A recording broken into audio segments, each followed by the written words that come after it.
G'day, folks. That's it. We're back. The Detour Giro edition.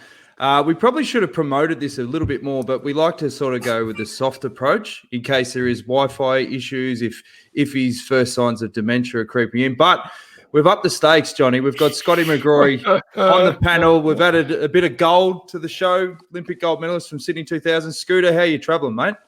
Well, long-time listener, first-time caller. Thanks for having me on. No, I'm travelling well. Added a bit of gold to the show. You could say added a bit of bling to the show, of course. Bling, Michael Matthews writing the Giro d'Italia, which we'll talk about in a moment. Yep. But, I'm all ready. I'm one Grand Tour down for the year and ready for another one. Well, Scotty, for people that don't know, Scotty and I go way back. We carved the road for Fox Sports News at the Tour de France and the Giro, and geez, all the memories come flooding back. And I went through the archive, Scooter, and I'm digging up some of these. Look at this sort of stuff. There's the final time trial there, and we've got our handyman Timmy Oliver, the builder, who we got over there to carry the bags. And then there was this famous protest stage. Do you remember this one? In Milan, I remember it. I had a hangover the next day. That was quite extraordinary, wasn't it? So the riders protested because the circuit was so dangerous on that particular stage in Milan. There was traffic on the road, it was legitimate, wasn't it, Dan? Because it was so dangerous for the riders. Cars, oncoming traffic, big, massive potholes all over the place, really dangerous. So they went really slow, which meant that the finish of the stage was going to be blown right out. So, of course, what do you do if it's going to be a late finish? You get on the bevies, don't you? So I had a few too many drinks, and there was some other fans that were sitting next to us, and they were egging us on and were telling stories. And you were in fine form as well, if I remember, Dan, telling stories. So I just threw down a few too many beers. Someone else had come up and said, "Oh, I want to shout you guys another beer." And I'm thinking, hang on a minute, I've still got to interview the riders after this stage. I'm feeling pretty secondhand. And I remember rushing over to Mark Cavendish, who eventually won the stage. They raced for, I think, maybe the final 30 kilometres flat out. And Mark Cavendish won the stage. And I remember going to him, and I couldn't remember actually saying it the way I did, but then you pointed it out when we went back before we sent it to Fox in Australia, that I actually started the interview by saying, Mark, a win nonetheless. What was it? No. Interesting stage. Interesting stage, but a win nonetheless. I was completely drunk, and we had to cut the question out. That's right. But if you would be accustomed to being drunk at the Giro, wouldn't you? No, only when I rode it, not when I was working on it. Now, why is the Giro so good? Explain. Well, what it is, we all know Tour de France is the biggest race in the world, and it's the most important, and it's all of that. But the bike riders themselves love the Giro. It's got the romanticism, and as we were talking earlier, the one thing, the fans of the Giro are really passionate cycling fans. They're not just there to watch the biggest sporting event in the world, annual sporting event in the world. They're there to watch a great bike race that they actually love, and that feeds through. You feel it everywhere you go, every town you stay in. The Italian people are much more switched on to cycling than the French, just on average. They all know all about it. You walk into a little bar anywhere, they're up to speed on everything. So it's just that feeling right through. Everywhere you go, you can just feel the love. Now, feeling the love, we always encourage people to ask live questions. And, of course, first off the rank, Wendy Superfan. Hi, guys. Glad to have you all back. And Andrew Moore. How do you spell that last name? Morn. How do you pronounce it? Morn. Okay. Yep. Evening, guys. You're doing a live daily for the whole Giro. Yes, correct. We are back on board for the Giro. And Caroline Harbeck, she says the Giro has the best trophy. It's beautiful. Now, that's undisputed. I think Torino Adriatico, that golden pitchfork, is probably a close second. But and with the Giro, it always dishes up some amazing kits. You remember the kits from the Chippo days, Scooter, and a lot of talk has been with this EF kit straight off the ranks here. What's your take on it? Well, it's different, and they're getting publicity, which is what the whole that's what pro sport's all about. It's pretty busy though. It's not in the sort of, I guess, the vein of what Chippo used to do. He was, even on the podium afterwards, he'd win a stage and then you'd go back and get changed into a cream suit and walk out onto the stage in a suit and tie. just to really get some extra publicity. He had some real flair. Hey, look, it's interesting. I like it. It looks a little bit messy. It's hard to read what the sponsors' names are, which is kind of defeats the purpose of sponsorship. But I think it's attractive. It's something different, and it's great. And just back to what you were saying there, John, about how passionate the cycling fans are for the Giro. I remember chatting to Adam Hansen, who's riding the Giro this year for Australia. A couple of years ago, when he was doing his 3 Grand Tours per season back to back and broke the record of the most consistent number of or consecutive number of Grand Tours back to back, which was just extraordinary. And I asked him the simple question: which tour is the best? Which one do you prefer to ride? And he didn't want to answer it at first. He felt he didn't want to upset any of the organisers of any of the races. And I said, well, okay, put it this way: if the Grand Tours were people, what personalities would they have? And That's a good question. Haven't heard that one before. Okay. And he jumped straight into it. Didn't even think about it. He said, Tour de France is a businessman. The Giro d'Italia is a passionate sports fan. And the Vuelta a España is a sports fan on holidays. Yeah. That sums up when you think about it. It's true. Spot on. They always used to say the Vuelta is like the Tour de France with a hangover. Now, one comment that I was thinking about before is I like that it has Pluck a Duck on the front from Diesel Dave. That is true. When you look at the front of this jersey, that is Pluck a Duck. Well, evidently, the Giro put a bit of pressure on EF to change their jersey because of the pink, because of the crossover with the pink jersey. But Tour de France used to do that, but they stopped. They didn't seem to worry about Jumbo being in yellow this tour. So, anyway, that was the reason for the change, evidently, that pushed it. I like that too. I like that as well. It goes back to Once when they were in yellow and they had to go to the pink jerseys. And I think Mercantoni Uno as well, in yellow jerseys, they had to go to pink when they went to the Tour de France as well. So that creates a bit of an opportunity for marketing, and that's what's happened with EF as well. So change the marketing. But I wondered why they used to do that. But why did they let Jumbo go in their bright yellow this year in the Tour? They didn't seem to, obviously not worrying about it anymore. No. Money. Probably just money. Jumbo probably just gave them some cash under the table. And 2020, I reckon there's enough stuff to worry about where they're just like, file it under, who cares? Like, let's move on. Well, you know what? We've got some great bike racing to talk about, guys. We've done enough on that stupid bloody jersey. Let's get down to the nitty-gritty. Because not only is it quite an aggressive tone for episode 1, John.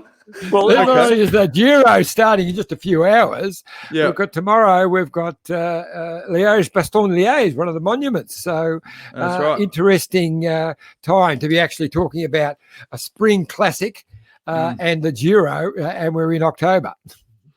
Correct. And we've also got interviews coming up with Matt White and Brett Lancaster. He's got some great insights, particularly from 2005.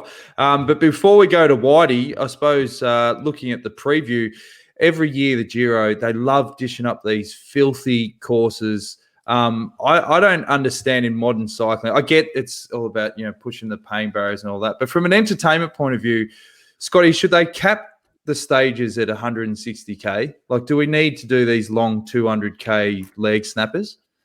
Well, even longer, isn't it? So 240 kilometres is one of the final stages in that third week of the Giro this year, which is a flat stage. It's a brutal final week, as the Giro always is, yet the flat stage that's in between for the sprinters is 240 Ks. That's going to be leg snapping on its own when they're trying to recover for the final mountains and the final time trial on that last day for the GC guys. So it's interesting, isn't it? I felt like the Giro has always been the hardest of the three. It seems to have been the most mountainous, perhaps the most difficult, the longest transfers between stages, which adds to the fatigue, not in a positive way at all. And the Tours just had the best riders riding at their absolute peak, so it's faster. So therefore, you can debate what's harder to ride, harder course or harder race, because of the competitors are better. Tour de France this year changed that slightly because it was obviously a very brutal course and far more brutal than they've had for, I think, since 1979.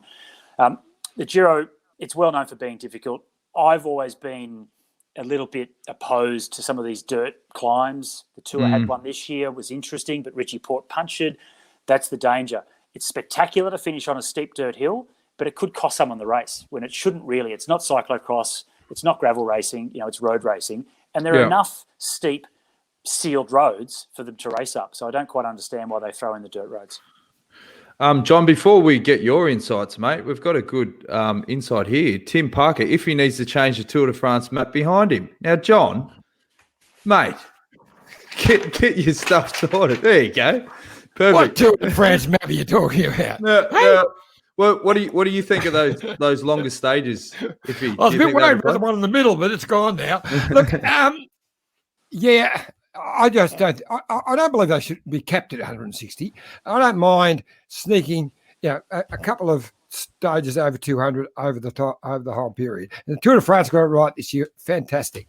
Only had one stage over the 200k, and I think the Giro's got about 5 stages over 200k or even more. So I just reckon it's over the top. It doesn't need to be. It's a really tough tour anyway, and especially this year after a Tour de France. I just don't think it's required.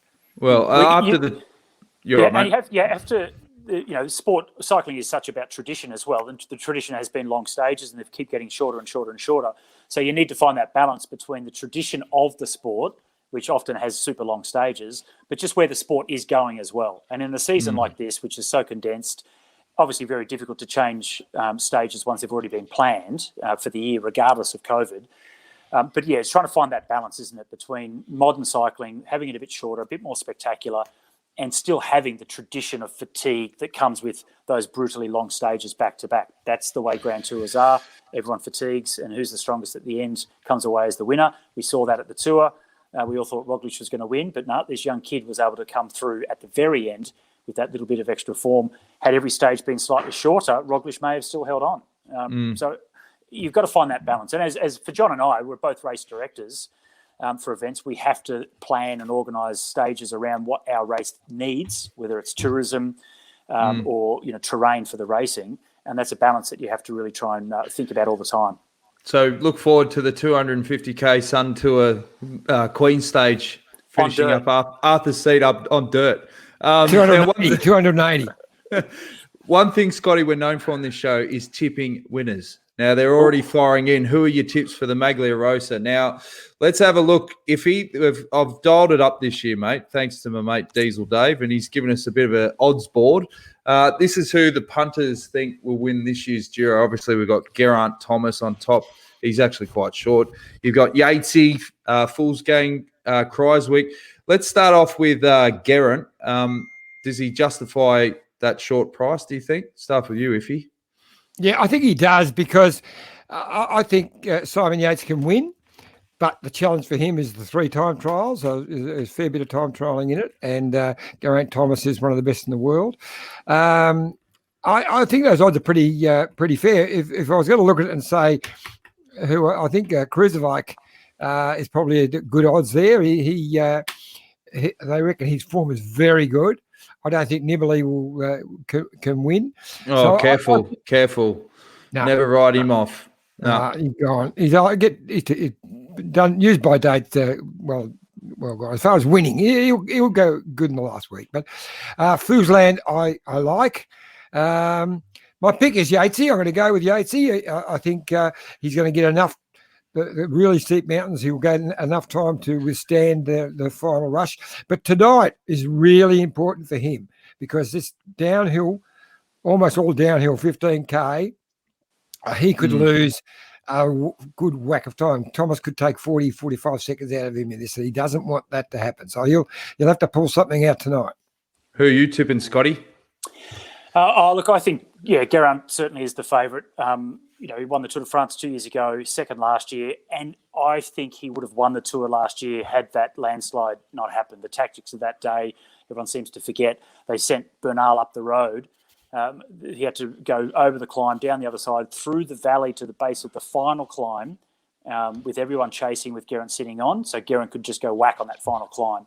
That didn't happen, and Bernal ended up winning the Tour. So I think Geraint would have been back-to-back Tour wins had that not happened last year.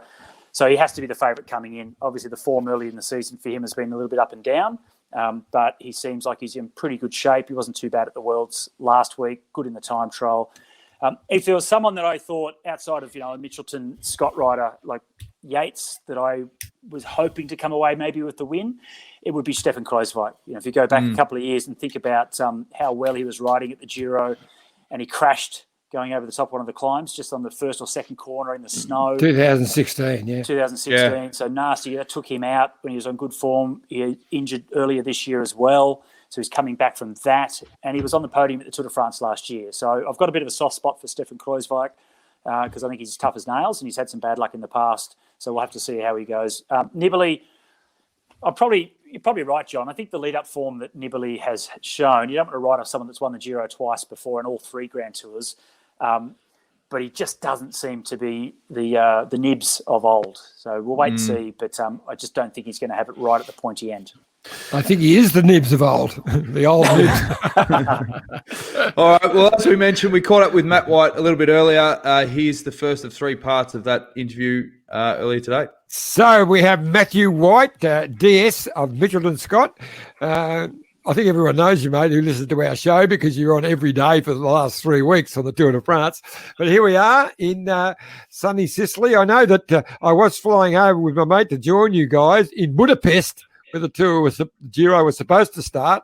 Of course, that all ran amok with the whole COVID thing. So you're down in wonderful Sicily, and you're saying that it's very windy there, mate. Yeah, it is. It's been we've been here since Wednesday, and the weather's been beautiful. Certainly like summer weather. And overnight, big change has come in. Just wind. It's 30, 40 kilometre an hour wind, but really hot African winds. So in northern Italy at the moment, there's even been a bit of snow and cooler temperatures. But I woke up this morning at 7 a.m. and it was 30 plus degrees and blowing about 40 kilometre an hour winds. So it's going to make the today's time trial quite interesting, to say the least. It's a different downhill time trial. I mean, there's going to be some monster average speeds going on here. Are you expecting a few big gaps as well?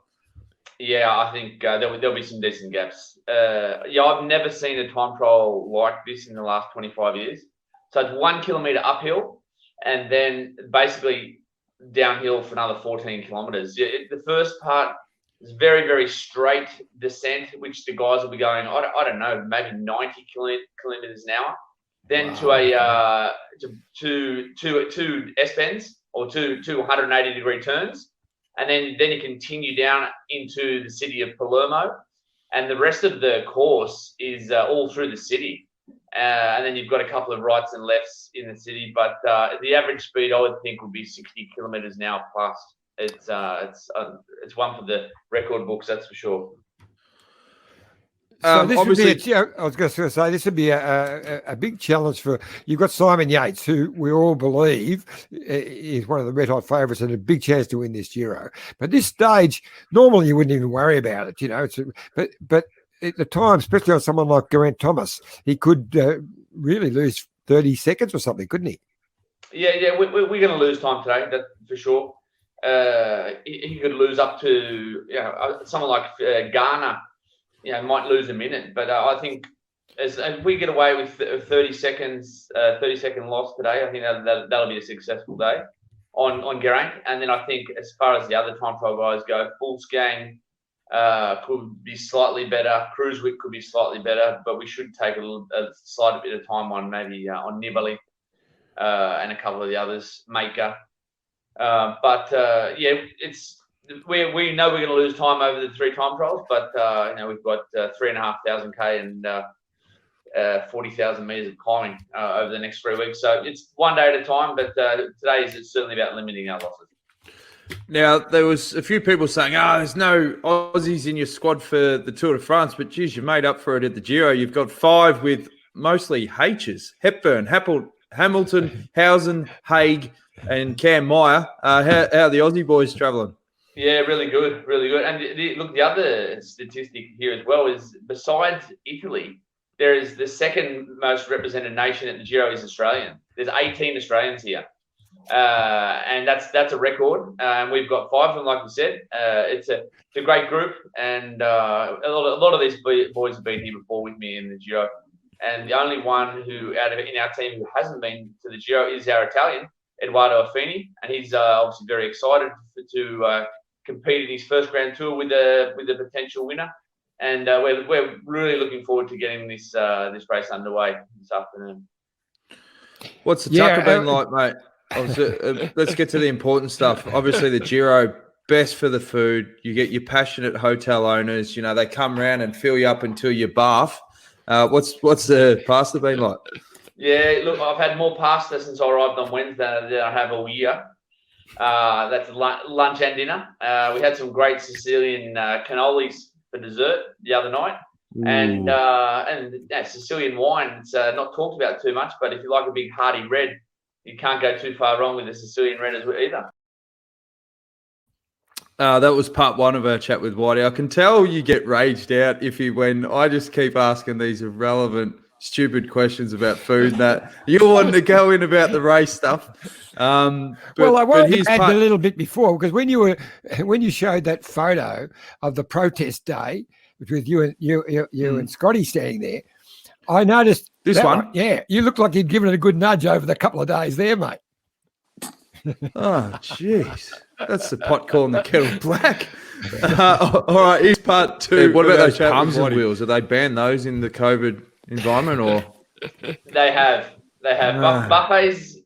Buffets in general are banned for us, although we are staying at a hotel on the beach here, and I see that the buffets are still all the go for the general public. But you are getting served the food from people at the hotel. So the general public's not getting their mitts on the tongs and the other apparel. But we've got our own chef for the guys, and then we have a separate eating area for all of us. But surprisingly, Italy's one of the best countries in Europe for the moment for COVID cases. I don't understand how. I know obviously they had a big scare. Obviously in March and April, there was nearly 1,000 people a day dying in April, and I think that a lot of the tourists, when Europe did reopen in summer, there went to Spain, and that's why Spain's had such an issue post lockdown. Whereas in Italy, the numbers are really good. So it's we pulled it off in France last month, and that's the plan this month. We've got to be diligent, obviously, with at the hotels and when we're out and about, but nothing that wearing masks and a lot of extra care with hygiene will certainly help. I got to tell you, I miss not being in Sicily. The seafood pastas in Sicily are to die for. The best seafood of any place, I reckon. Yeah, we had a good prawn risotto yesterday for lunch, John. Very nice. Missed that. Before we let you go, we're chatting to Brett Lancaster, and he said there might be a bit of concern about the weather in the last week, given that the race has obviously shifted to later in the year. Is that something that is going to play into tactics at all? I don't think tactics. I think some people perform better in the cooler weather than others. Look, I spoke to someone this morning. Today, I think it's going to be a maximum of 13 degrees in Milan, and that's Milan's not high. So there was last weekend when I was looking at the weather for here, they were predicting 33, 34 degrees here at the start in Sicily, and it had started snowing on the Stelvio. So from the south of Italy to the north of Italy, it is a long, long way. It's like comparing Melbourne weather to nearly Brisbane weather. But look, there's also a long time before we are in northern Italy. We're not there for another nearly 2 weeks. So the better the weather being a bit average now, because it will affect the race. But I think the difference is when we go through there in May, you've had months of snowfall and snow walls. So sometimes it does get a bit tricky to clear. So anything that happens now in the next couple of weeks, it'll be easily maintained. And Jonesy, the Italians, they love a bit of drama, and the show will go on. I'm pretty sure the show will go on regardless. Is that same bloke run the show at the Giro? That short little guy, bald, angry. Yeah. He's the one that ripped you guys because John couldn't do his job as the security guard for Michael Matthews in 2014. Remember when he was late? That is correct. Yeah, we when we didn't get Blinn onto the start line on the first row in the Valley Rosa. Yeah, that's right. That's the one. That's the one. All right. Well, when you see him, pass on my Cheerios, because I'll never forget the day that he high-fived Nibley when they won the Giro that year, and Esteban unfortunately ran second. But yeah, I wanted to throttle him. So say good day. Oh, we'll do. We'll pass on our regards. No, it's going to be interesting. I think Nibali hasn't won a Grand Tour since in 2016, but he's always going to be a threat in the last week. A lot of riding between now and the last week, but the old Shark of Messina, he's on home turf. He's going to be a dangerous one. Before we go to part 3, it was interesting what he was saying about the COVID not being as bad in Italy, because it sounds like Europe as a whole, like they're on the verge of a second wave, like particularly in parts of Spain and stuff. And just getting off topic, like I still can't believe. I can believe that Trump's gone positive for COVID, but that's like if Trump beats COVID and he comes out and he says, "See, told you, there's nothing to worry about. Like, let's open us back up." But if it goes obviously pear-shaped, then that's going to have a massive effect on the election. He's in hospital now, so and evidently he isn't real well. Seriously, with his age, and he's not a healthy person anyway, I reckon he's going to be pretty sick, actually. Mate, he'd brush his teeth with bloody Zinger burgers. Like, he just fed off KFC and Macca's, and that can't be good. They tell me he's actually trying some some new methods. Bleach up the butt. Yes, at the moment he's trying them all, evidently. Some light, some external light that we can perhaps put inside the body, through injection. We shouldn't. I mean, forget about the politics of it. The guy's sick, and you wouldn't wish that on anyone to get coronavirus. Correct, but because it's obviously an insidious disease, so let's hope we all can get through it. But it's interesting, as you were saying, we did touch on something serious there. The fact that Italy is managing the second sort of wave much better. And I think it's because they lost so many people, the elderly, whereas a lot of people in Australia say, oh, well, it's only the elderly. But the Italians are really close with their grandparents and parents. They're the family unit. And it would have been absolutely crushing to lose so many of their really wonderful senior citizens. And they're taking it serious now. They've been great with the masks and things like that. And the rest of Holland's getting a really serious wave now, much more serious than they got the first time. Spain's in serious trouble and France is in serious trouble. It's going to be interesting how it all pans out. It may be, everyone's probably just a little bit nervous now, but to have the Giro for the Italians, as you said, John, it was so difficult for them and for the people we know that were living in that area. And Darren McQuaid, who now is the general manager of the Mitchelton-Scott team, he was locked down in Bergamo. And during that time, he said it was like the land of the zombies. People were petrified to go outside out of fear of catching the disease. They want to celebrate something. They want to have sport. They want something they can follow, but of course they want to do it in a safe environment. So it's a country that certainly was hit hard, and they want to celebrate something. Let's just hope, fingers crossed, that we can get through the Giro like we did the Tour without any side effects. Whitey, he touched on the weather then. Now, it's the 3rd of October. Stage 18, 22nd of October. Just think about how many weeks we've got to go. We're getting close really into the winter months. That's the day they go up the Stelvio. And the Stelvio is 2,746 metres. They finish at the top, so they're not going to go over the top and then down the other side, which can be worse. But that's a stage that could be in danger of being shortened if there is too much snow that day. Yeah. But then you go to the penultimate stage, so that's the 25th of October, and they go to 2,700 metres again into the French Alps. They go up the Col d'Izoard, which is 2,300, and then they finish up Cestarière at 2,000 metres deep into the heart of the French Alps on the border of France and Italy on the 25th of October. That stage may not even be completed, so we'll just have to wait and see. But as Whitey said, it's not formed snow. They'll just sweep it off the roads. Should be. We've got to remember, seriously, normally the Giro's in May, and often when you get a late change, that gets stopped with snow just the same because it's so early in the year. So you can get it either way. We'll take it as it comes, I guess. Yeah. All right. The Tour of Southland in New Zealand gets stopped with snow every second or third year as well. So even the big races like the Tour of Southland get affected. Yeah, that's right. Here's our final part with our chat with Matt White. Well, they're talking about the Tour de France, just how brutal the final week was. It's pretty brutal, the final week of this one too. Yeah. Look, the difference is in the kilometres and the altitude. We've got in the last week here, we have 4 mountain stages, a 255 kilometre dead flat stage, and a TT. That's the last week. So yeah, there's some days there. We've got some early starts here in the Giro this year because obviously it's October and we're running out of light.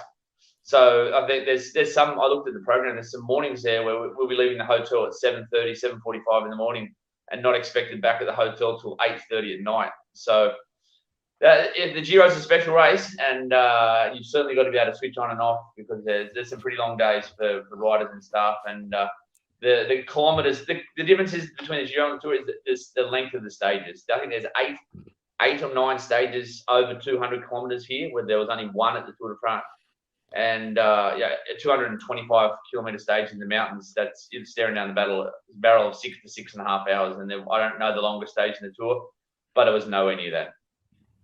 I find that there's no doubt the Tour de France is the biggest event in cycling. It's the most important event for all the teams, most prestigious.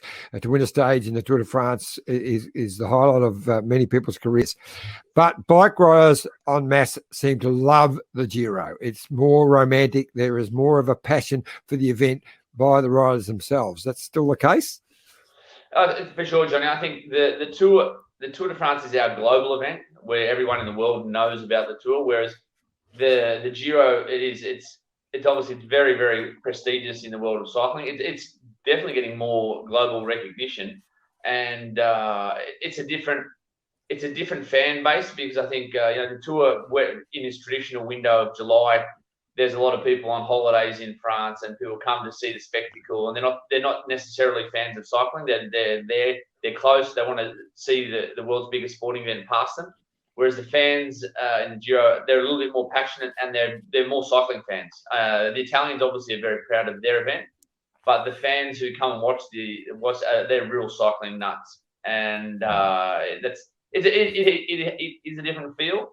Whereas, and like you spoke before, Jonesy, about the hotel owners, that when you're staying at a hotel here in the Giro, the people are really proud to have Giro teams staying at their hotel, especially when you get into the smaller hotels where they're family owned and you have one or 2 teams at a hotel. Whereas at the Tour, you don't get that same feel. No, at the Tour, they want you to piss off. At the Tour, they dish up offal, and it's like sabotage. Yeah, they're just working their shift. Mate. Whereas there's a different pride from Italians about this race. For sure. Way better food. All right. Well, all the best, Warren. Thanks heaps, bud. Thanks for joining us. No worries, guys. Today's about limiting our losses, and then we go on the attack starting tomorrow. There you go. That was our chat with Matt White. Now, before we delve into some more Giro preview stuff, and we've got obviously the chat with Brett Lancaster coming up, let's have a quick cheerio for our sponsors. John, this is where you've really come to the forefront, mate. Well, Mitchelton Wines is one of our great partners in cycling, of course, and that's the Mitchelton Hotel on the banks of the beautiful Goulburn River in the Gambie. Did you get up there? I was up there. I called in. I had a meal there over the weekend. I'm going there to stay for 3 days for Kay's birthday. We just put that off for a couple of weeks until everything to the perfect time. But it's just a beautiful spot, and wonderful Mitchelton wines, and there's a most beautiful downstairs in the cellar, the most amazing Aboriginal art gallery. It's one of the best in the world. Did you get your boat out on the river? I did. I got it out in the lake and the river. Remember when you used to be big? Everyone said it looked like the old 60s version of Batman when the penguin gets away. Like he's well, I used to be nearly as big as you, Dan, once upon a time. Yeah. No, I think you would have taken the cake, mate. Come on. I took every bit of cake I walked past. You're the same weight, but you're a foot shorter, so that all factors into it. Now, here's a quick word from. Oh, sorry, Scott. On that. Put it up on tomorrow's show, on the next show, and take a poll. Show some old photos when you guys are your most grand. Oh, I was over 100. I don't know if you got over 100, Dan. You got over me? a century? Yeah. I only got under 100 about 3 weeks ago. Oh, oh well, it's a decent competition. I remember at your 40th, Scotty, I remember being at a bar and Benny going, if he pulled me aside and he said, mate, we need to have a talk. And this is when John was big. And he said, mate, I've got to tell you, but you're getting fat. And I was like, what? And he goes, you're fat. You're single and you're fat. And they're the worst combinations. So I was being brutally honest. And he did something about it. That's right. I owe it all to you, John. You're a bloody inspiration, mate. All right, kick some goals.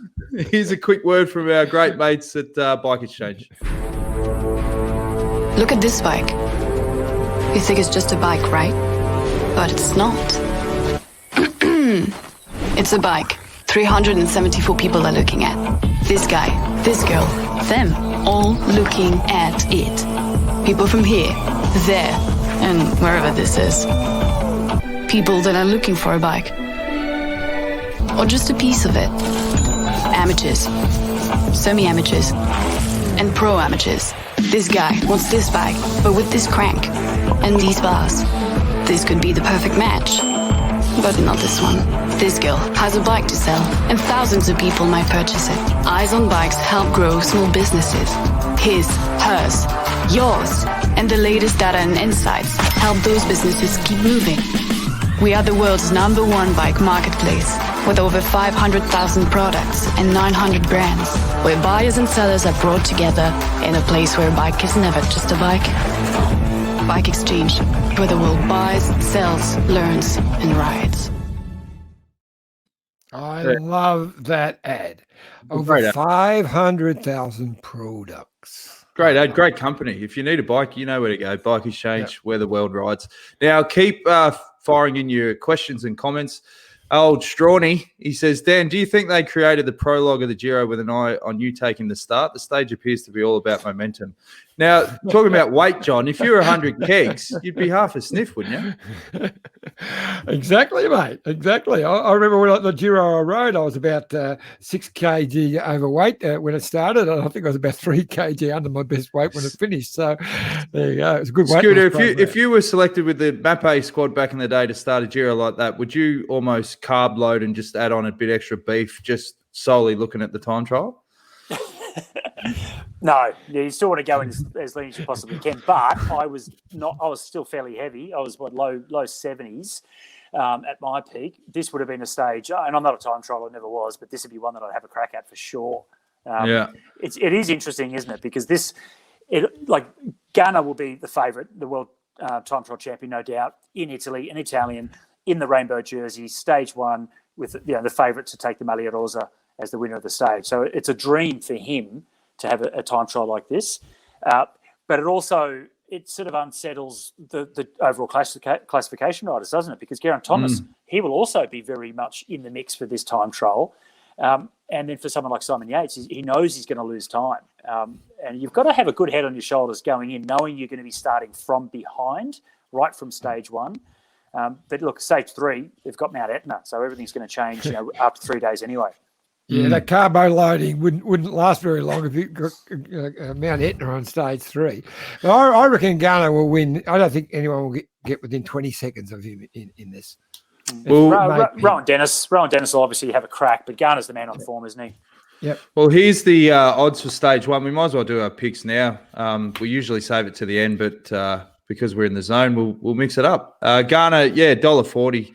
Red hot. Campanards $6. Rowan Dennis $6.50. Geraint Thomas not bad for $12 there, Johnny. That not like bad. I think Rowan will probably run second. So I reckon he's those odds are probably pretty right on where they'll finish. But Ghana, as you can see by how short those odds are, it's just his virtually made for him. You'd think he was Italian. Oh, he is. That's right. Sorry. But anything can happen in these TTs, like anything. Remember the year we were there, Scotty, that penultimate day when Denny Menchoff, like that is a classic story going into the last day, and he was, red hot favourite. I can't remember what the time gaps were, but remember the Italian media when Menchoff slid out with, what was it, a K to go. Inside a kilometre to go. It was wet roads, cobblestones, coming to the Colosseum, and they did one final loop around the Colosseum to the finish. He had a comfortable lead from memory, close to 2 minutes, I think was his lead. And he was going pretty well in the time trial. It was Danilo De Luca, who was the Italian in second place, the notorious De Luca. And Menchov just threw it down the road. I think it was about 800 metres to go. Wet cobbles, just went straight down the road at warp speed. And the Italian press, just after the finish line where we were standing, just went berserk. They thought that De Luca was now going to win the Giro. And there was one of the guys, there was these marquees they had set up in the rain, and one journalist was holding the leg of the marquee and just shaking it, screaming, "Bellissimo! Bellissimo! Bellissimo!" And then the mechanic burst out of the team car for Rabobank, for Medchov, had the spare bike off the roof straight to him, got him back up again, boom, gone. It was an incredibly quick change. And all those Italians that were screaming in delight suddenly realised, oh, yeah, that's right. He had about 2 minutes to play with. Oh, bugger. Yeah. And remember when Menchov finished and we were standing right there and he threw the helmet off onto the ground and just screamed like a wrestler. Yep. Yeah, it was unbelievable. And you were right in there because that was one thing that that you were great at, Dan, when we were doing those post-stage reports and getting in there for the footage. You were always first in the scrum. It was your old footy days from down in Sale, getting in the pack, and you could just get straight in there. Often, sometimes a little bit too close in the pack, and the camera lens may have smacked a couple of cyclists in the head that were quite emotional at the time. That's right. Remember I clipped one rider. There was one rider at the finish there that I accidentally hit in the head, but my hand was sticking out, so I could put the hand back in, and he didn't know who it was. Yeah, I think the rider was. I think it was on Mont Ventoux at the Tour de France. His name. That's right. Lance Armstrong. Exactly. It was Lance, and then he lost it. He lost it at that American guy. He thought he did it. Yeah. And it was you. Well, Joe, I've got some old classic photos, Scotty. Now that you mentioned Lance, like we did a really good job back in the days at asking all the hard questions. Like we knew something was up, so we were not afraid of asking him all those prickly ones, eh? No, we didn't ask him any of those because if we did, he wouldn't have spoken to us and we would have lost our job. We, as many of us in the media, you've got to say, it's not our fault, but of course we did enable the Lance myth to continue because we wouldn't ask him those questions. And there was a stage, for example, at the Tour Down Under when I went over to interview him, and he called me over. He was in his car about to leave, had the window down, and he's okay, Scott, come on over. And I went to interview him, and then the window went up and he drove off. I thought, that's right. Hang on, what the hell has he done there? And you and I were like, well, huh? He asked me to come over. And then once we all sort of dispersed a couple of minutes later, the media manager came over and said, hey, Scott, that wasn't because of you. That was because of the other journalist that was coming. And there was another journalist that was legitimate. And he was a proper journo. Yeah, he was actually going to ask the drug questions, and as he always does. And Lance won't talk to him. So because he was over our shoulder, Lance was out of there. Yeah. But then what that did is it enabled us to fight Lance's battles. So we'd go to that journal and go, mate, what are you doing? We're trying to do our job here. Like we're essentially going, we're trying to do an average job. You're trying to do a proper job. But let us do it, Unbelievable. And then I found this I found this other cracking photo at the tour. We worked out pretty quick that, hey, we don't need to be at the starts. By the time we send this vision back to Australia, the race is run and done because Fox Sports News didn't go live till 6. So we thought, well, what are we going to do with all our time pre-race? So we decided to just go go-karting. So remember, every stage we went on a go-karting tour of France. And my old man was on the trip with us. This was the year, I think this was 2010 maybe. But I think the year Emu come with us, like he wasn't happy because he wanted to watch the race. And this was us after Cadell won the tour. And I started crying because you did the final interview with Cuddles. And, he wasn't happy because we weren't at the race. But anyway, good times. Oh, mate, we were jumping on, checking what chateaus are nearby that we need to stand in front of to do my crosses, do all the, all this good stuff, where the stage goes, what are the scenic points, and are there any, high-end go-kart tracks nearby? They were the important things every day. And where we're going to have lunch. We need to know where we're going to have lunch, of course. That's right. And then Johnny would always ring us. We go, John, what's the buffet like at the press centre? Mate, best ever. Best ever. Seriously, get here because it's all starting to go. And you get there and there'd be like a tipped over table. There'd be napkins everywhere. You'd be lucky to get like a little half-bitten bit of cheese. Because you were too late. You were too busy doing go-karts when you should have been eating the good food. Yeah, well, anyway. Before we go into sort of the sprinters and so forth, we had a really good chat with Brett Lancaster, and he's part one of that chat earlier today. Righto, we're joined by a very special guest, better known as Brett from Shep. Bert, how's life with you at the moment, mate? Yeah, good. Thanks, Dan. I'm in Maastricht at the moment, just preparing for Liège, best on Liège tomorrow, and busy, under the pump a bit, just de-icing on my own here, but yeah, it's all under control, and in with a chance tomorrow with Kwiatkowski. Geez, it's been a weird year. I mean, you know, we're talking about Liège and we're in October. How's this shuffle around been for you, given that you're on the logistics side of things as well, being a DS? Oh, it's been a long year, of course.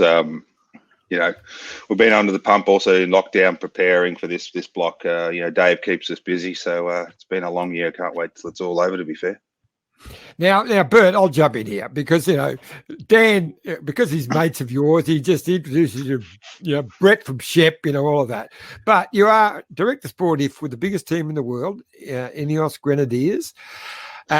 Which is just an amazing job to have. You're looking after the classics section right now, which is, so you had Flesh Malone the other day, which is a fantastic race, and now tomorrow, as you see, it's strange, we're talking about the Liège, best on Liège on day 2 of the Giro. It's just a weird and wonderful world.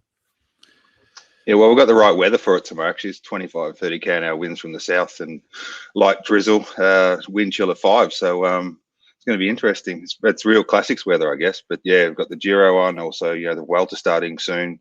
So we've got to run triple programs at the moment. So for every team, and you know, we're, like I said, one of the biggest teams. But logistically, it's an absolute nightmare. Well, I also left out your Olympic gold medalist, and you forgot to mention that, Iffy. But anyway, I still know him as Brett from Shep. We had plenty of good days back in the day at the Green Edge team. Hey, what's been the wash-up from the Tour de France, mate? Obviously, you know, a little bit disappointing for you guys going in as one of the favourites. What have been the takeaways from the tour? Yeah, you know, I guess it wasn't the best tour for us in ways. I think we've learned a lot from it as well. Maybe it was the timing. Like, you know, some guys going very well very early. You know, your Pacifikovs and everything, who we depended a lot in the race, and obviously crashed that first day. Never was himself after that. And yeah, we saw on the back foot from the start. I guess that last week, you know, Kwiatkowski and Carapaz sort of saved it for us. It wasn't all bad, but we've taken a lot away from it, and hopefully we can plan like a normal year next year. Now, we want to bring the mood up. Hang on. Before we go any further, I'm going to tell you a very sad story about that wonderful stage that you know, your Ineos guys got 1 and 2. And I actually, before the start, where I was doing our picks every day, and, you know, I got about 5 right. But anyway, and I actually said to Dan, told him to back Kwiatkowski. You've got to move on, mate. He will win. And he backed him.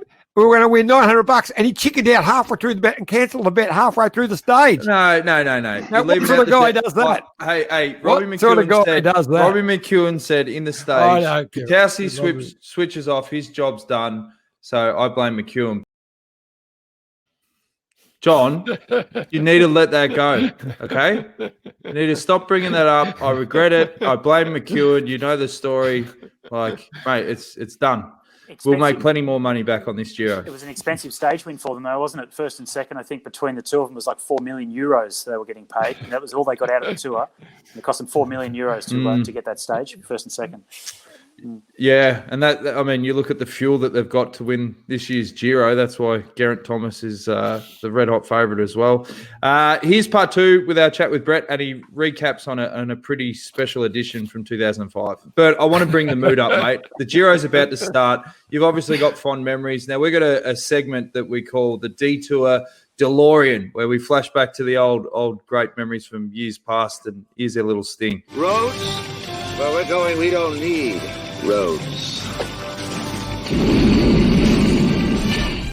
Now, I want to play a little snippet from the backstage pass we did in 2014 when you guys won the team time trial, but it was your section when you were reflecting on taking the pink jersey. I rode my first Giro when I was 23 years old for an Italian team, a smaller Italian team. I did the first 4 years of my career with them. That team had been running for probably 20 odd years, and the history behind it, and to feel the warmth of an Italian team, what the Giro meant to me, and I lived in Italy for quite a big chunk of my life.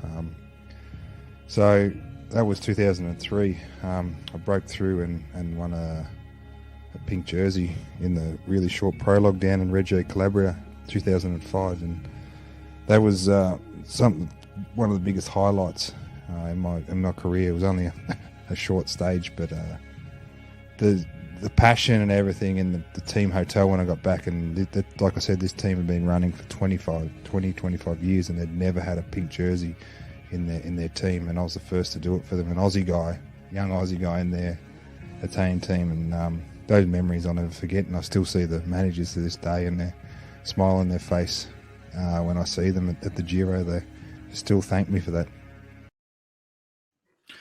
Bert, I've got to ask, when the Giro starts, does it stir up all these great emotions of memories like that? It does. Actually funny, Luke Rowe sent me a WhatsApp the other day with a link to the time trial. I haven't really seen it in full for probably 10, 15 years. So it did bring back memories, and it was, reminded the Giro's about to start. And we've got a couple of good guys in this team that are banging on door to win that first stage. And one thing that must piss you off, though, is Chippo. I mean, look at this photo. Like, he's jumped on and stole your show, stole me thunder, mate. Yeah, it was pretty average, wasn't it? I remember that. I do remember that. But you was touched, that was an amazing day. And it was only 1 kilometre that time trial. It's the shortest prologue, I think, of all time. And I remember thinking beforehand, you got to be joking, a 1K prologue. But it was such an amazing day. It was an absolutely brilliant stage. Yeah, they say, like in Italy, that Reggio Calabria is the nicest stretch of beach or waterfront in Europe. That's their claim to it, anyway. But it was pretty special, and at night time as well. So good memories. And actually, the funny thing is that my colleague now, another DS, come on with us a couple of years ago. It's Matteo Tozzato, and he actually finished second to me. So he always remind him of that all the time. And what was that? What was that like, Bert, when you pulled on the pink jersey? It must have been one of your career highlights for sure.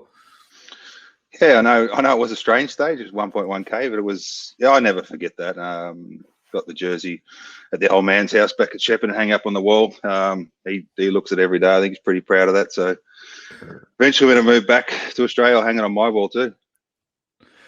Good stuff, mate. And also, you've got. I was going to say, I remember, I think it was the end of that tour or the next one, I'm not sure, where we ended up having a party up in the mountains behind your place with you and Brownie and I had Kay actually over there, unusual, a couple of my kids, and we had a Spanish dancers party and a sing-along. Remember that?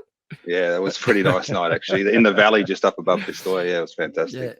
Yeah. Now, there was so many great days over the years. I mean, one of the highlights for me was when we used to buy those fireworks in Girona. I think we did a little video. Here's the last bit of just before we were going to the Tour de France. Tour de France, here we come.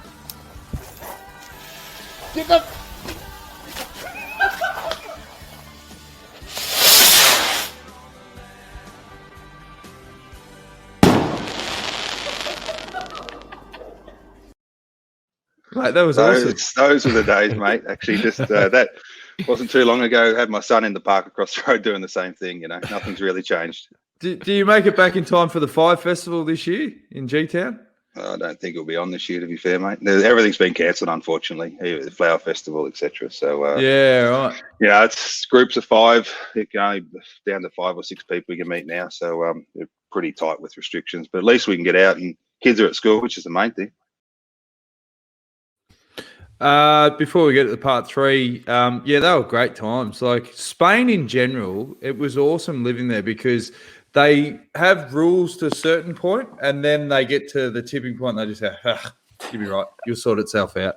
And this fire festival, it was like running of the bulls of fireworks. that have 4 or 5 guys dressed as a devil, just fireworks going off. We'll get Weendog on the show later in the week because he's at the Giro, and I dragged him to one of these ones. And at one point, he lifted this guy up with fireworks going everywhere, and he got like fireworks in the back of his shirt, burn holes all through it. But it's just another world over there.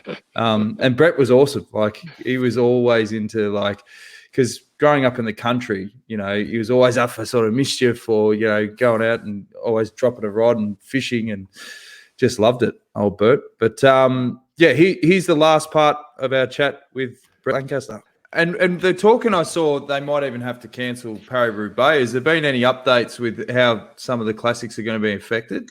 Yeah, look, the Dutch government's come on pretty strong and said no sporting events, amateur or professional. So they've cancelled Amstel, of course. But I think if anyone get over the line of the ASO, they're pretty well connected, you know, with the government. They could probably pull a few strings and hopefully Roubaix still go ahead. Oh, all the best with Liège, mate. Have you got anything you want to add, Iffy, before we let Bert go? Yeah, well, because, I mean, this is our first detour back. We're going to be covering all of the Tour de France. But, you know, Liège, Bastogne-Liège. Cover all the Giro, mate. Sorry, Giro. What did I say? Sorry, mate. Yeah, dementia, a bit of dementia. But, you know, the Liège-Bastogne-Liège is one of the 5 monuments of cycling. So what do you reckon is going to happen tomorrow? Because it's a wonderful race. Good question. I mean, there's a lot of guys in form like carrying form from the Tour. It's going well, like one of our Kwiatkowski. I think, you know, it's a big headwind on the way out and a howling 25, 30K headwind all the way back. So it's going to be super fast. You know, you're going to have to be well positioned into all those climbs and wet, you know, so bike handling skills will come into it. Yeah, so I think Kwiato the other day in Flesh had one of his top results he's had there. It's not suited to him. So, yeah, of course I'm going to be going for him, and got a good little team. Froome flew in yesterday and wants to do a job deep into the race. So we've got a lot of motivation and some good young riders as well. Alaphilippe, he'd have to be the red hot favourite, wouldn't he? Yeah, but he's a bit of a party boy here, and he went pretty deep after he won the Worlds. So that's the word on the street. You mentioned Froome. That's a really interesting one. So how's his form coming up? Because I know he's setting himself for the Vuelta. So how's he looking? Yeah, look, he obviously wants to finish with us with a nice result. He just flew in from Andorra. He's just done a block up there at altitude. He looks fantastic. He's very calm and relaxed. You know, obviously that huge accident, and it'd be a miracle for him to turn that round within like just over a year. But yeah, he's motivated, chilled, happy. We'll see. We'll see what happens. Yeah, fantastic good stuff, mate. Well, all the best, and yeah, hopefully, you know, you've got some pretty good results there for a big day tomorrow. As if you said, one of the 5 monuments. So it's a big day. Yep. Right, boys. And we'll be in touch. We've got 3 weeks of the Giro to go. I know we want to have a chat with you again. So work out a day when you're very relaxed, and we'll get you on live. I'm up here all the way to Roubaix, so long time. 5 weeks on the road I'll be. Oh, great. Yeah, I'll wait until we can flash back to that stage when you almost belted 3 or 4 guys in the Palo and Durbo did the timeout signal. We could deep dive into that day. Who's your tip for today anyway, guys? Oh, well, geez, the odds board, there's not much value, mate. Like, let's have a look here.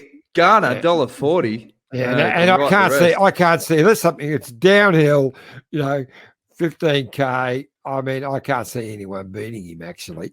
But I reckon your man Grant Thomas is a big chance for this event overall. Yeah, he's in good nick and in a real good place. He's a bit of a kick up the arse, not getting to start in the Tour, and he's really on it, you know. So Simon Yates and a good team behind him too, you know. Yeah, well, Simon's is a big chance, but there's a lot of time trialing, which probably doesn't suit him quite as much. He's going to have to put a bit of a gap in some of those big mountains. But gee, it's a hard final 2 weeks, really, but a hard final week. Talking about Tour de France, this is just bloody tough. Yeah, and also, you know, given it's up the north of Italy, I can't see all the stages going ahead. There's already snow on a lot of those big mountain passes. So I think it'd be a big thing for guys to gain time early and then possible cancellation of stages or keeping it at a low altitude where there's below the snow line. So only time will tell. And it's going to be an interesting Giro.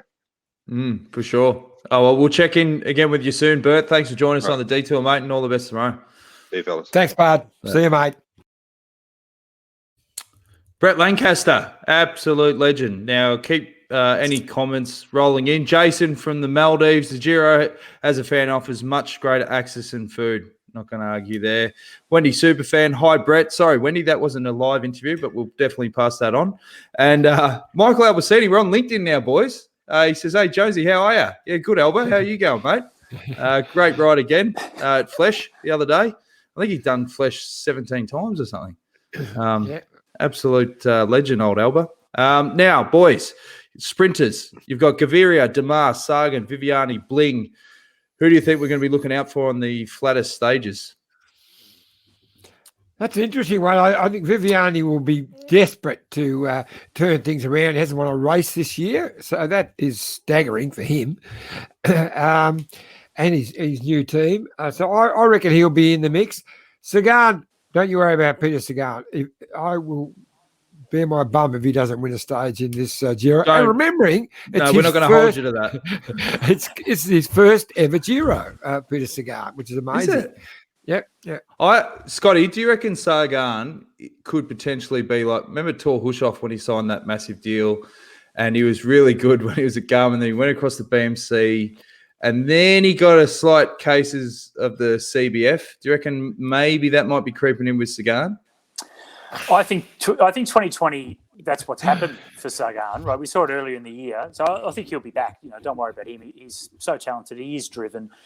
But this season has just really upset his routine and his rhythm. We saw it when riders were doing Zwift competitions earlier, and they were asking Peter to do them as well. And he came out and said, no, I do real races.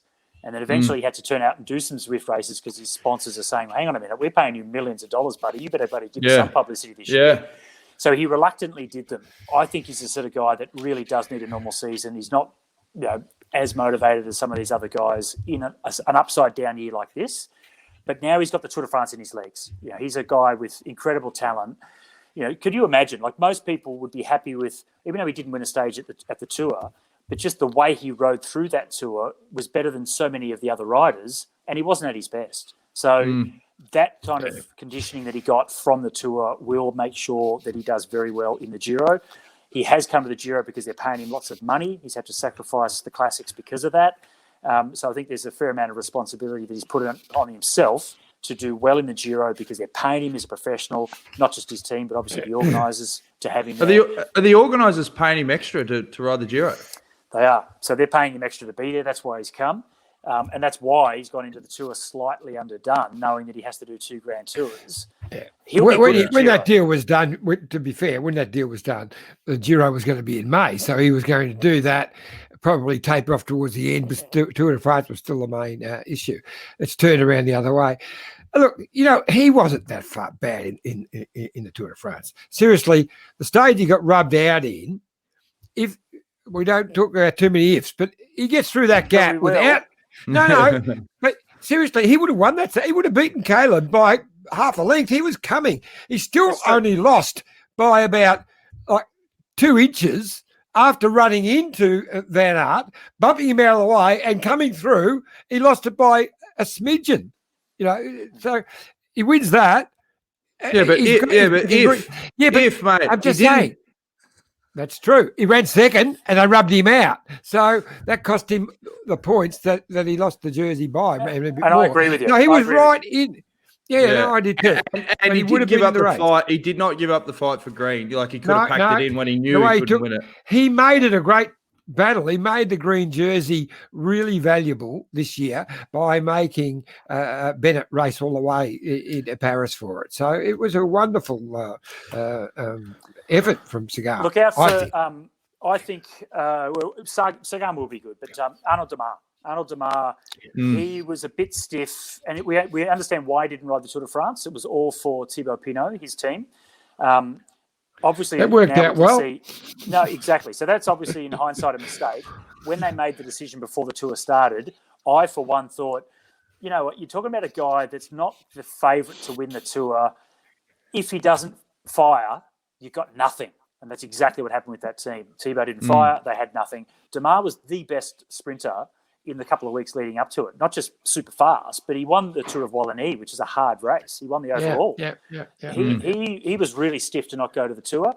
It might be a case for him, though, that his form was so good earlier that he might not be back on form for the Giro. But I hope he can come away with a stage win or two, because I think his team really stuffed up by not taking him to the Tour in the first place. And what about Bling, Iffy? I was just going to say, and Michael Matthews. Michael Matthews is in fantastic form. He's riding the Worlds was, really first class. A seventh when the big hitters are all on the front doing everything. He's only just behind them, won the kick in. So I would be staggered if Michael doesn't win at least one stage, could be more. And he'll give the sprinters jersey a real shake. I think, just to clarify on that, John, he came in the second group. Great ride. Because it was the second group, I put him in second class. First class were all the boys up the front. Great ride. He's won a few stages before in the Giro. He's focusing on it. He's coming here with good form. So I think he certainly is going to be in the mix. Viviani, as you said, is already looking for redemption. Alvaro Hodge, the Colombian that rides for Tacuni Quickstep, another one that's certainly going to be in the mix. And you've already mentioned Gaviria. They're all going to be there. We just don't know which is going to be the standout, which one of those is going to be the Sam Bennett or the Caleb Ewan that are head and shoulders above all the other sprinters. We'll have to wait and see after a couple of days. One other point that was interesting, I did the social distance podcast with Bills and George Bennett the other day, and George was saying what's mentally cooking a lot of riders at this point is you're in October. Normally, there's 2 weeks to go and that's it, season done. And they're really struggling now to go, like, the mental side of, hang on, I should be finished. And even that period leading up that was obviously the COVID lockdown, a lot of these guys were taking massive pay cuts. Like some teams were 70% off the salary. So they had all that stress. And I reckon probably this next 3 or 4 weeks is really going to test a lot of the riders that are already sort of on the rivet a bit, not just physically, but mentally. Yeah, and you've got guys that have ridden the Tour and now coming in, to ride the Giro. So Tony Martin's another one. There's a few others that are doubling up. That's pretty tough. That's extraordinarily tough. The gap between the two races is shorter than it normally is if it's earlier in the season for the Giro into the Tour. That's got to play on them as well. Just the exhaustion of that. And as much as everyone was happy to see the racing get underway again, a lot of guys, I guess, by this point are just over it. They just want to start 2021. So it's going to be a real mental battle to see who's there in the third week with enough courage and enough, I guess, in their belly to still go for wins. Yep. That's all true, and that's what people are saying. But we haven't seen that in the racing. There's been none of that sort of reaction in the racing. The racing has been as good as I've ever seen, and they haven't shown that at all. The World Championship was a ripper. Tour de France is one of the best I've ever seen. The Classics last week, wonderful flash. I reckon the Liège tomorrow will be another ripper. So we haven't seen that in the racing. So I'm looking forward to a Giro. I just wish the stages weren't quite so long. It probably will give a bit of an opportunity for them to relax a bit. But we only saw one stage in the whole Tour de France where they sort of did a bit of piano for quite a while. Every other day was on. Just fantastic. Yeah. Well, and if there is a protest stage, we can just get on the cans, Scotty. So it's all good. Absolutely. Done it before. We know how it works. So do we think that of the Aussies that are riding, so 18 Aussies, but do we think that Michael Matthews is the best chance for stage wins? I think Rowan Dennis maybe in the time trials. Jack Haig perhaps in the mountains is probably our best chance with Simon Clark. I think his only chance for Haig is if Simon Yates either blows or just completely off GC and then they say, all right, we'll go for the opportunities in the last week. Otherwise, he's going to have to just work for him. Unless he's there in the final. But, yeah, I'd say his chances are gone. And he's leaving the team as well. So, why'd he be like, well, mate, stick your bloody individual chances. I reckon. I'll tell you who I reckon will go well in some of those intermediate stages when the brakes get up the road. Nathan Haas. I reckon he needs a stage win in a big event like this, and I wouldn't be surprised to see him get up the road and be dangerous in a stage. Yep. And Adam Hansen It's his last. Will this be his last race for the team? I think I saw an article. He's going to be focusing on the Ironman. Yeah, look, he hasn't got a contract for next year. He's put it up. He's going to definitely concentrate on Ironman next year. He would be prepared to stay with a pro World Tour team if they were prepared to do a program around that. And the way some teams like an EF think, they might look at someone like that. Oh, he's not a youngster anymore. He's a really smart dude too, Scotty? Like he is, yeah. Makes his own shoes. Anyone that doesn't know that, he makes his own shoes. They're incredible, unbelievably light. And he is a thinker. He has a lot of real estate in the Czech Republic where he lives as well. And he stays in the Czech Republic for most of the time through the winter. So you can imagine how much home trainer riding he does. The lockdown probably didn't affect him at all. We need to get him on the show, and when we do, if he, we'll just chat to him for financial advice. Maybe manage all their books. Absolutely. Hey, John, you just mentioned EF as a team that might look at him because they're willing to do things outside of the normal professional racing, which made me think of Lockie Morton. And I spoke to his team director, Tom Southam, last year. And, I like Lockie. I've known him for a while in the family. And they were connected with the Drapac team that I worked with years ago. And I said, how's Lockie going? And this is last year before the Vuelta a España. And he said, well, look, he hasn't really made the teams for the Grand Tours. So it's been a bit of a challenge for us to, still keep him in the mix within the team. And he made it sound like, his contract's under threat because he's not making that top 8 that goes to the big tours. Great to see him at the Giro this year. That's the first thing. But he started doing the big gravel rides, big gravel races, the endurance things, real ultra endurance stuff. And the Dirty Kansas, the 160-mile gravel race in America, was one in particular that he did last year. And the video that Rafa did for that particular race, featuring Lockie, had more reach than the video they did for Bettiol, who won the Tour of Flanders for them last year. Wow. So that made the team think, hang on a minute, we've got a guy that won one of the monuments, and yet Lockie got more coverage with this new demographic of audience, this new customer that's come into cycling. So those gravel races basically kept Lockie's contract going. And so it's good to see him at the Giro because he is a good rider. He's more than just a gravel rider. But it's interesting. There's a whole new demographic of fans out there that are interested in the sport, but it's from a different angle.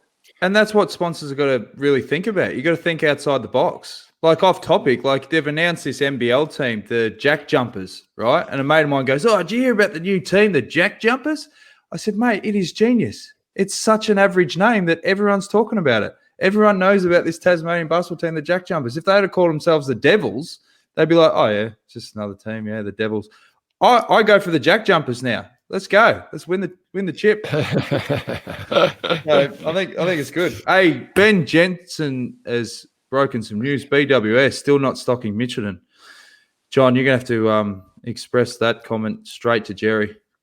No, I don't think Jerry's a big fan. Actually, I think that's part of they discount the Jerry's not into. Smart. So he's not into. Why discount a great product? Why sell it cheap? Is that the same? Is that the same for Dan Murphy's? Mitchelton not in Dan Murphy's. I think they are, but they don't discount. Not a discount rate. They're definitely not in those barrels when you first walk in the store. The clean skins. I'm just saying that I have no idea why it's not there. All right, Jerry probably said the wrong thing. You get online and just order it online anyway. Exactly. Go up to Mitchelton to the most beautiful wine cellar and buy it and have a beautiful day on the Goulburn. Exactly. Hey, what about have we got time to talk about the because we have a photo of Mitchelton. We've got no time limit here. We've got no time limit. Great. The tower. Have you spoken about the roof of the tower at the winery, John? The tower? Yeah, so there's the I tower. don't know if I've spoken about it the last couple of times. It is amazing. You get up there. There's a level where if you took with, I'm putting my finger. You can't see my finger on there, which is all enclosed, and that's like a viewing area with a restaurant as well. I don't think there's anymore. And above that is the viewing area, which you can just see because it's quite flatlands around there. You can see for miles all the way into the Strathbogie hills around the back. It's absolutely sensational cycling country around there too. Well, it's. I mentioned the tower not because it's just a blatant plug, but and correct me if I'm off with the figures here, John. You might know the story, but the previous owners, which I think may have been Lion Nathan, the big brewery that bought the winery from the original owner, and the shingles on the roof, the tiles on the roof, were in disrepair. And there was a conversation about how much it would cost to repair the roof. And I think it was something like $800,000 to repair the roof. And they thought, well, that's just crazy. Just bulldoze it. This is a big multinational brewing company. They didn't really care. Just bulldoze the tower. So then they looked at the price to bulldoze it, and it was more expensive. Double the price. It was like double the price. Yeah. So they thought, well, okay, we'll repair it. So without that, we wouldn't have this incredible tower, which is the iconic part of Mitchelton Winery. And it was only because it was cheaper to keep it than to demolish it. Crazy. Yeah, crazy story. Yeah. And crazy but true, as they say. And nothing to do with the Giro, but anyway. No. What were we talking about?